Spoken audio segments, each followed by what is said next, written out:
Hey, I'm Christopher John Farley, a senior editor at the Wall Street Journal. I'm here with Kevin Hart. He's the star of the new film, Ride Along 2. Brothers-in-law just got to town. If you say that one more time, I'm gonna shoot you in the face. Okay, this is a sequel. Ride Along 1 was the first one, of course. What do you do different in this film that you didn't do already? I think what we did with this one was just elevate it. We raised the stakes, and when you do that, you put the pressure on yourselves to turn in a better project. And we did. We'll get a team together and fix this. I'm 100% ready to be a detective. Drop your gun now!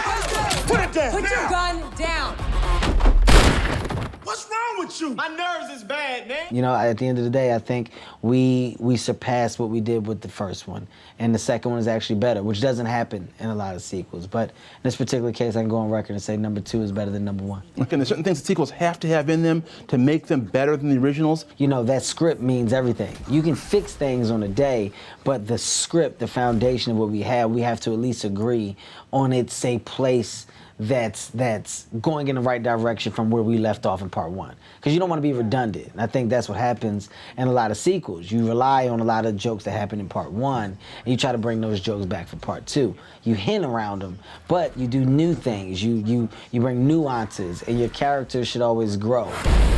See, it's interesting you should mention the script, because when I see an actor like you, and I think of someone like Robin Williams or someone like Eddie Murphy, someone who seems like they're improvising, I'm wondering, are you improvising on camera? Oh. Is that just in the script, or are you doing different kinds of takes each time? I can't read, so all of my stuff is strictly improvising, all of it. No, you know, I would say there's about a 65% of the stuff is scripted. You know, the other 35 is improvisation. This is all your fault.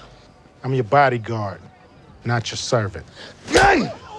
And I think the good thing about Cube and my chemistry is that it's gotten so good, we understand each other. There's never a moment where somebody's left out not knowing what's going on or where you're going. It's kind of a great back and forth element that we've created. I remember I saw you talking with Jerry Seinfeld in that show, Comedians in Cars Getting Coffee, and I thought it was great to sort of hear you talk about your craft, because I'm wondering how it's changed for you, because in a lot of comedians, and part of your comic art comes from this too, from observing people, seeing how relationship works, and then putting it into your work. Now that you're magnitude's more famous than you were when you began, can you still do that? Can you still big deal? Can you still do that? Can you still be a fly on the wall and observe life, or does it change for you? Of course, I think when you lose that connection with reality, you're no longer human. You know, you're now a product of whatever environment you've created in your head. And as a comedian, that's not real. You know, people laugh at what they can relate to. You laugh at situations. You laugh at understanding a person's growth or a person's problem. How does it work for you in terms of composing the joke? I mean, does it work for you, like, you know, you get these situations and they become a joke later on? Do you write it in a legal pad somewhere? Or do you put it on your... You know what's weird? I don't write jokes out.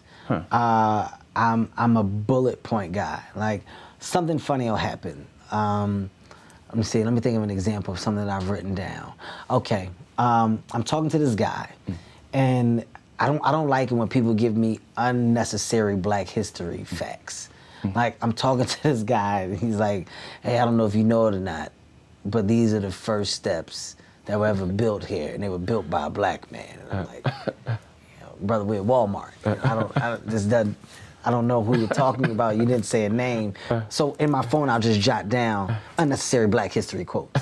So then I'll go on stage at some point in time, and I'll be at a small comedy club, and I'll just banter. I'll just run off stuff on the topic. And if something sticks, I go, okay, they got a laugh. Later on, I'll write down what got a laugh under there.